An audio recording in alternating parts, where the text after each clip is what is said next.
ನಮಸ್ಕಾರ ಬಂದವರೇ.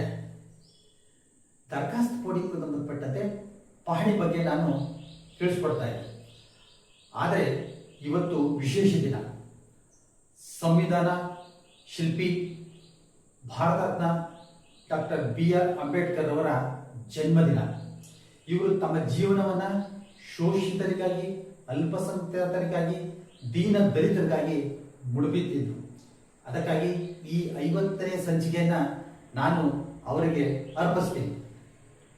ಸಾವಿರಾರು ವರ್ಷಗಳಿಂದ ಶೋಷಿತರಾಗಿ, ಅಸ್ಪೃಶ್ಯತೆಯಿಂದ, ಬಡತನದಿಂದ ಜೀವನ ಮಾಡ್ತಾ ಇರ್ತಕ್ಕಂಥ ಪರಿಶಿಷ್ಟ ಜಾತಿ ಮತ್ತು ಪರಿಶಿಷ್ಟ ವರ್ಗದವರಿಗೆ ಮುಖ್ಯವಾಹಿನಿಗೆ ತರಬೇಕು ಅಂತ ಸರ್ಕಾರ ಅವರಿಗೆ ಗ್ರಾಮದ 50ರಷ್ಟು ಭಾಗ ಜಮೀನನ್ನ ಮಂಜೂರಿ ಮಾಡಬೇಕು ಅಂತ ತೀರ್ಮಾನ ಮಾಡಿದೆ.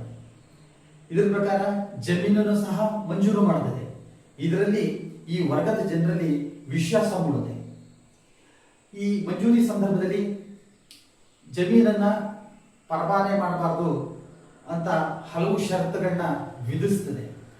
ಆದಾಗ್ಯೂ ಹಲವು ಮಂಜೂರಿದಾರರು ಹಣದ ಆಸೆಗೆ ಶೋಷಿತರಾಗಿ ಮೋಸ ಹೋಗಿ ಮಾರಾಟ ಮಾಡಿದ್ರು. ಇದರಿಂದ ಅವರಿಗೆ ಮತ್ತೆ ಕೆಲಸ ಇಲ್ಲದಂಗಾಗಿ ಕೂಲಿ ಕೆಲಸ ಮಾಡ್ತಾ ಇದ್ರು. ಇದನ್ನು ಗಂಭೀರವಾಗಿ ಪರಿಶೀಲಿಸಿದ ಅಂದಿನ ಸರ್ಕಾರ 1978ರಲ್ಲಿ ಒಂದು ಮಸೂದೆಯನ್ನ ಮಂಡಿಸುತ್ತದೆ. ಅದೇ PTCL.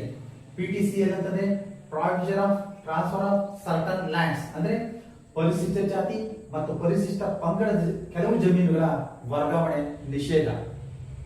ಇದನ್ನ 1979ರಿಂದ ಜಾರಿಗೆ ತಂದು ಈ ಕಾನೂನಿನ ವಿಶೇಷತೆ ಏನು ಅಂತಂದ್ರೆ ಇದನ್ನ ರೆಟ್ರಾಸ್ಪೆಕ್ಟಿವ್ ಅಂದ್ರೆ ಪೂರ್ವಾನ್ವಯವಾಗುವಂತೆ ಜಾರಿಗೆ ತಂದ್ರು. ಅಂದ್ರೆ ಜಮೀನು 79ಕ್ಕಿಂತ ಹಿಂಚೆ ಅಂದ್ರೆ 100 ವರ್ಷ ಆಗಿದ್ರೂ ಸಹ ಸಂಬಂಧಪಟ್ಟ ಕುಟುಂಬಸ್ಥರು ಸಂಬಂಧಪಟ್ಟ ಸಹಾಯಕ ಆಯುಕ್ತರಿಗೆ ನಮಗೆ ತೊಂದರೆ ಆಗಿದೆ ಅಂತ ಅರ್ಜಿ ನೀಡಿದಾಗ ವಿಚಾರಣೆ ನಡೆಸಿ ಸಂಬಂಧಪಟ್ಟ ಕುಟುಂಬಸ್ಥರಿಗೆ ಜಮೀನನ್ನು ಮರುಸ್ಥಾಪಿಸಲು ಅವಕಾಶವನ್ನ ಕಲ್ಪಿಸಲಾಯಿತು. ಇದರಿಂದ ಸಾಕಷ್ಟು ಜನರಿಗೆ ಉಪಯೋಗ ಆಯಿತು. ಇದರಿಂದ ಕರೆದಾರರಿಗೆ ಯಾವುದೇ ಪರಿಹಾರ ಸಿಕ್ಕಲಿಲ್ಲ. ಅದರಿಂದ ಅವ್ರಿಗೆ ತೊಂದರೆ ಆದರೂ ಸಹ ಮುಖ್ಯವಾಹಿನಿಗೆ ತರಲು ಸರ್ಕಾರ ಯೋಜಿಸಿದ ಯೋಜನೆ ತುಂಬಾ ಅನುಕೂಲ ಆಯಿತು.